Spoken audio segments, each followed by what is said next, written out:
One of my favorite writers, Stephen King, his quote says that books are uniquely portable magic. And I truly believe that. There are a lot of books that are hyped due to Instagram. But the trick with books is that if you don't like what you're reading in the first 50, 100 pages, it's okay to give up, if you're not vibing with the book. About Instagram reading, what I feel is it's also too much at once. Yeah, 5 books you must read, and then it's like, oh my god, when am I gonna read all of it? A book is never the same for two people. Like, for example, if all the people that have read Harry Potter, the images that they have created in their mind are slightly different than the other person.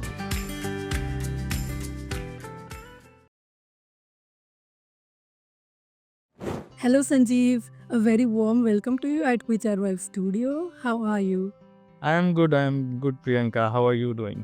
I'm also doing good.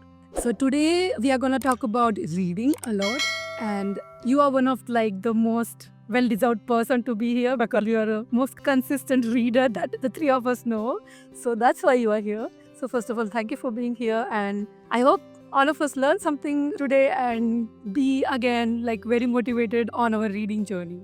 Okay. Of course. So what are you reading right now? Okay, that's a good question. So I'm reading these two books right now. This is The Marriage Portrait by Maggie O'Farrell. Okay. So it's a historical fiction which is based in Spain in 1561, and it's a character study basically about two characters. It's based on real life characters. Lucrezia, who was married to the Duke when she was 15, and she died 1 year later. So this charts kind of a biography fictionally from when she was a small girl to her marriage and then her eventual death. And it talks a lot about feminism in that era because she was someone who liked to paint and be outdoors, which at that point of time was big issue. At that point of time, girls were brought up just to kind of get married, and political marriages, especially in Spain and Europe with those dynasties. So it's a very interesting book and almost done with it, really enjoying it. The book that I'm reading is The Last House on Needless Street. So this is a book club. So I'm part of a book club which is hosted by Garima and this is our pick for this month, and this is kind of like a horror, not horror. I'm just 2 chapters into it, so I don't know. I don't want to judge it too early, but it's kind of those, if you've seen the movie Gone Girl, similar in that range. So it's out and out thriller and with some horror elements. I am very interested to see where it goes. Yeah, but Gone Girl was like a good thriller. Some thriller you are like, what is happening? But Gone Girl was like, oh my god, what is happening? The book was even better. So there haven't rarely been any. Okay. There are any movies that have translated well from books. So I think Shawshank Redemption, that was also a book that was done really well. Godfather. So there are a few movies who have been able to do really well with translating books, but most of them leave a lot of it out. A lot of the inner monologue of the characters, which you can get from books, which you can't get in the movies and stuff like that. So books are always better. Okay, I agree. Actually, in most of the cases in which I've had this experience, that's also been my observation. आपने कहा कि आप currently 2 book पढ़ रहे हैं और आपने mention किया कि आप एक book club में भी हो. Yes. How do you pick what to read? Book club is one of the ways, I guess. And what would be the other way? So yeah, of course you can join like-minded book clubs and meet other readers. Other ways is it.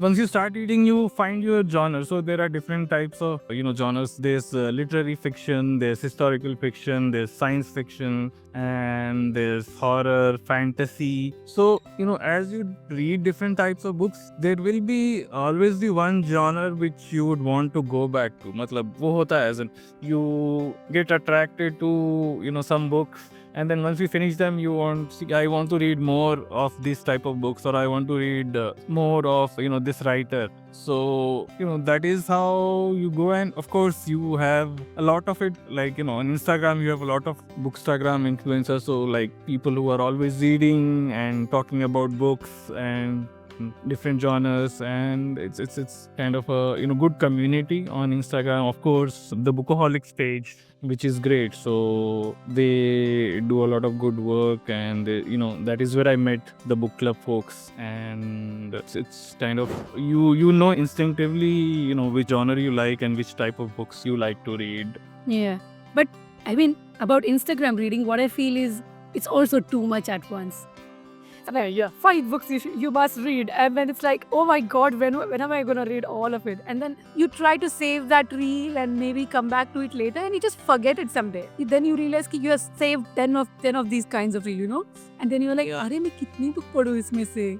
So now I think there are tools like there's Goodreads, where you can track your reading, bookmark books that you want to read later, and of course there are a lot of books that are hyped due to Instagram. But the trick with books is that if you don't like what you're reading in the first 50-100 pages, it's okay to give up. If you're not vibing with the book, a lot of the books you won't like, where it may be a very good book, others may have liked it very much, but you may not like it because of the mental state you are in, the mindset you are in, the place, the age.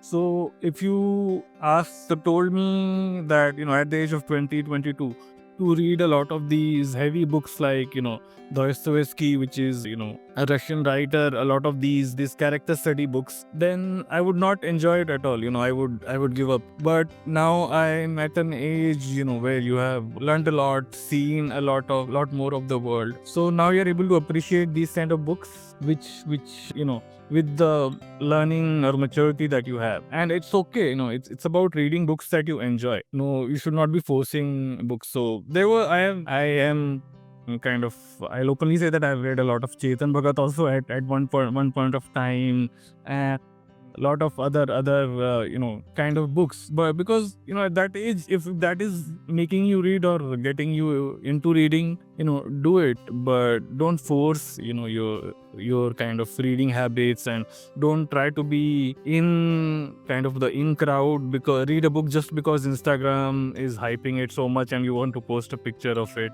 It's okay to read those books, but also most of your reading should be books that you really like and really enjoy.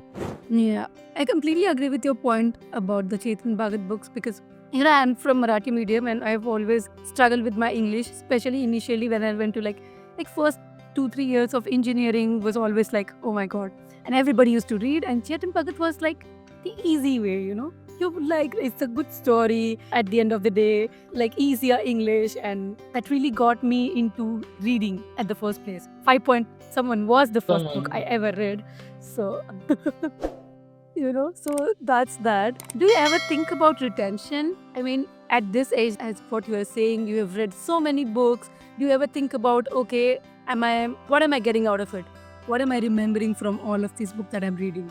So you can look at it two ways. So whether you're reading for really getting a lot of it out of your reading. So for example, if you're reading a lot of non-fiction, a lot of the self-help books or books about the world, topics that you're interested in, like I have a friend who likes to read non-fiction about history, because there's a lot of things that happen in the 1500s, 1600s, 1800s, the Israel-Palestine conflict, and so if you're reading for that, then it's good to make notes. For whatever kind of reading, if you want to retain a lot of knowledge, it's good to annotate. Like there are passages that I've highlighted, and some people also make their notes in the margins to be able to recall their thought process.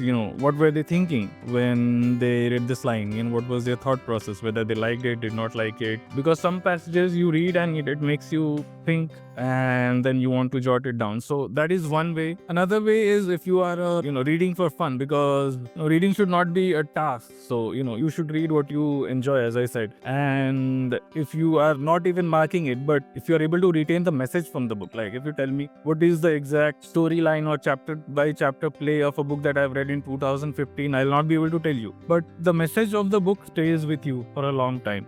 So I read a book, A Storied Life of AJ Fikri, in 2015-16, I think, which was about a bookseller, and his wife had died. He's going through some struggle. So I liked it a lot. Okay, and because it had, at that point of time, I'm starting to get back into reading again, and it helped me kind of get into the mindset of a reader and why I love books. So it talks a lot about why books are important and stuff like that. So I was able to retain that message from the book, and that is why I recall that book. I still today, if someone tells me, recommend me a book, I'll give them this book to read. So that is why retaining that message from those books is important, and that is how you kind of do your retention. Yeah. So you were mentioning that sometimes you get into these phases where you don't want to read and then you try to come back to reading. So what would be the tricks or tips that you use to maybe do that? What is it that works for you? Like, for example, I don't read a lot of fiction. The books mostly I read are non-fiction, but your friend and also my friend Noel introduced me to Murakami and Khalid Hosseini, and I mean, something about the writing just takes you somewhere is what I felt. And then whenever I can't find myself reading something, and if I find a book by one of these two writers, I always find like, okay, I am drawn to it, and then it becomes easier. So what are some of those things for you maybe? For me and for most of the people that I know, thrillers are a good way, mystery books are a good way to get out of reading slump or reading wreck. Okay. Because it's like a murder mystery and you want to know what's happening. So some books are page turners, they are rightly so, because you want to keep every chapter almost ends with a cliffhanger and you want to find out what's going to happen next. And if you're a reading slump, that is a great way to get out of it. Pick up a mystery book or a thriller, and then once you finish it, then you will want to read more. And of course, as you said, writers that you really enjoy, like Khalid Hosseini, Murakami. Sadly, they don't write as frequently as they should. But yeah, reading writers or picking up an old book, maybe like Harry Potter, rereading it, that can also help. But for me, I know reading mysteries and thrillers has worked a lot in terms of getting me out of a reading slump. Okay. What may be your relationship with the book? Like, as I said, I read a lot of non-fiction, so I am always looking to learn something new. So maybe I am looking that book to be a teacher for me. If I try to think about what kind of relationship what I want to have with a book. But you read like a lot of fiction, so what might that be for you? So I want the book to leave an impression on me. Of course, with non-fiction that I read, you're looking to get knowledge out of it, more information out of it. Like Atomic Habits, it has stayed with me in non-fiction category because it talks a lot about practical things that you can do to improve your daily habits and get into things that you want to do.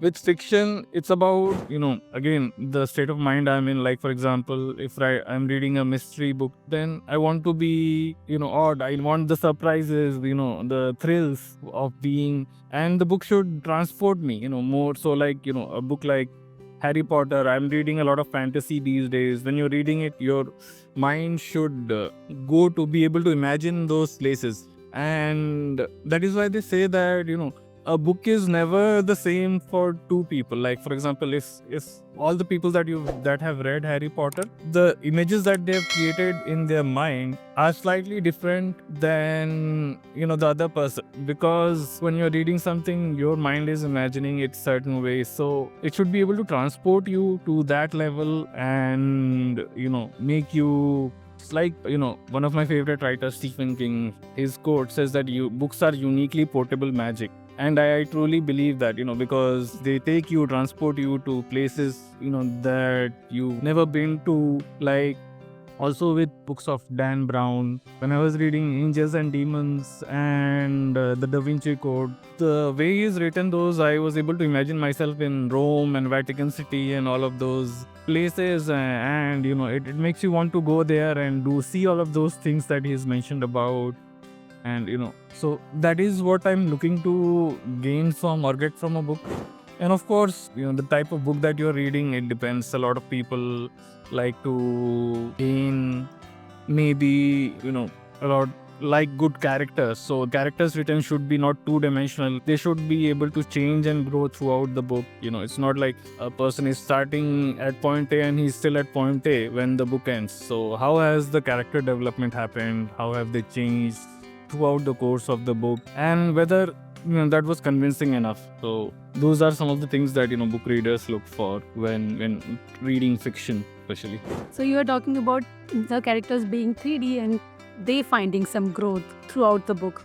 So when you are reading a book and as a reader, do you find some kind of analysis or self-reflection on your part when you're looking at a character journey? Or what would be your reflections on a fiction or any book that you're picking up? Does it invoke those kinds of feelings ever for you?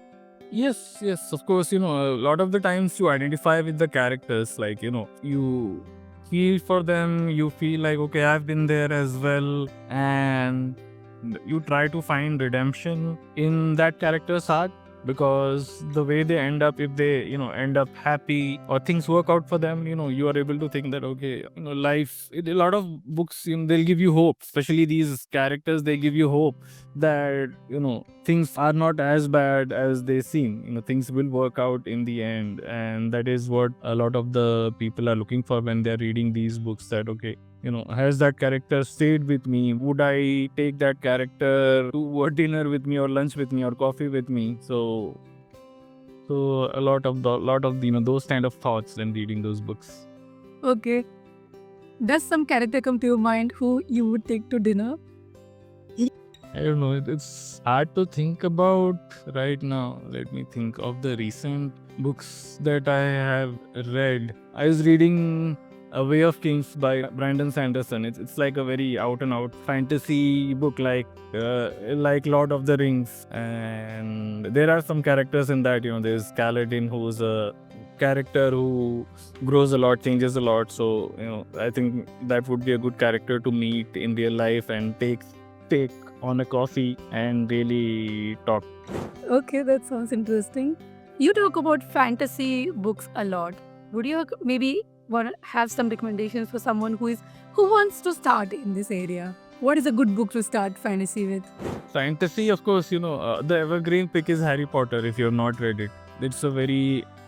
People say that it's children's book, but no, okay, trust me, when you read it, it's not Definitely.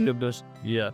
So that's a very good pick. The books by Brandon Sanderson, of course, he's very big into fantasy writing. So his book, The Final Empire, which is a good starting point into fantasy as well. So very good writing, not too many complex storylines or worlds. So with fantasy, the thing is, because it's a fantasy world like Game of Thrones or Lord of the Rings. So whether the writer has built that world, because with the regular books that we read, we already know the places, the people, it's set on Earth. So whatever it says, whether the book is talking about Rome or Vatican in Dan Brown's books, that place exists and you can look it up. But with fantasy, they are trying to build a whole new world. Okay, there are places that don't exist, continents, worlds that don't exist. So being able to be convincingly able to do that is very important, and that is what I think Brandon Sanderson does really well. Even J.K. Rowling has done very well in Harry Potter.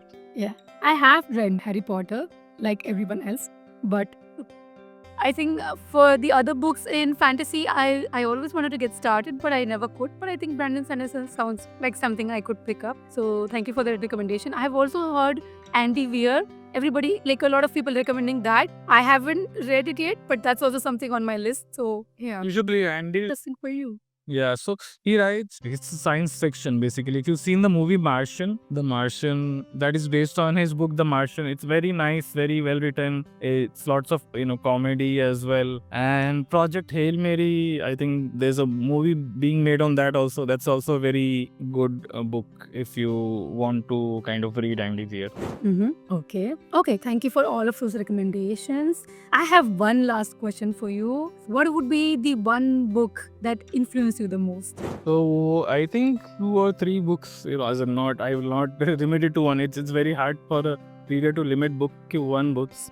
So I think I'm not going to name Harry Potter again because that's a very cliche answer. I read in my early 20s. I read a book, A Fine Balance by Rohinton Mistry. It's a Man Booker Prize winner, and it's a great book if you really want to know about our country, India. So we as millennials, being born in 80s and 90s, we think that listen, the country is where we are at, and everything is hunky dory. There are of course issues, but if you read that book, that book is written from, so it charts the story of some characters from early independence in the 1948 to about 1984, the riots, the 1984 emergency. And if you read that book, you will know how lucky we have it now.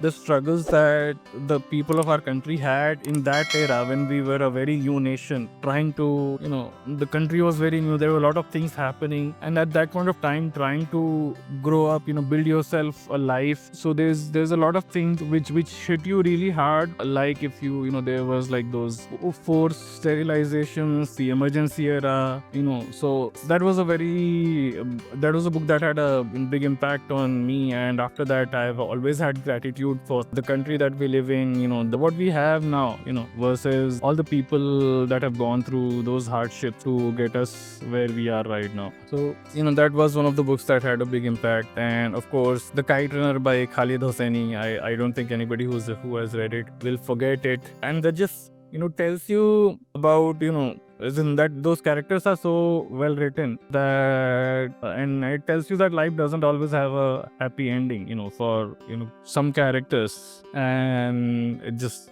breaks you. So you always and it leaves a very deep emotional impact on you, and that is something that can never go away. So I think these two books any day, even though I'm reading a lot of fantasy and science fiction these days, but human emotions, as they say, you can kind of never let go of human emotions, and it's just an amazing reading those books, and in having those feelings invoked in you through someone else's writing. Yeah, both sound very interesting reads.